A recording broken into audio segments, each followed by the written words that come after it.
Hello friends, welcome back to my YouTube channel. तर आजचा असा टॉपिक आहे की विरुद्धार्थी शब्द. तर चला चालू करूया.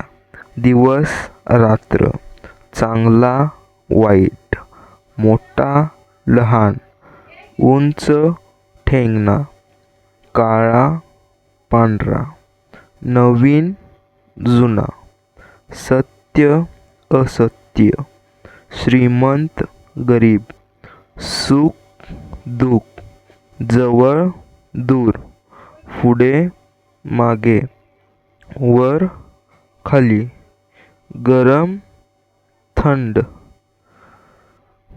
जिंकणे हारणे, प्रेम द्वेष, कठीण सोपे, जलद मंद, सुरुवात शेवट, जन्म मृत्यू, मित्र शत्रू, जड हलका, आत बाहेर, खरे खोटे, योग्य अयोग्य, नफा तोटा, स्वस्त महाग. तर व्हिडिओ कसा वाटला मला नक्की कमेंटमध्ये सांगा.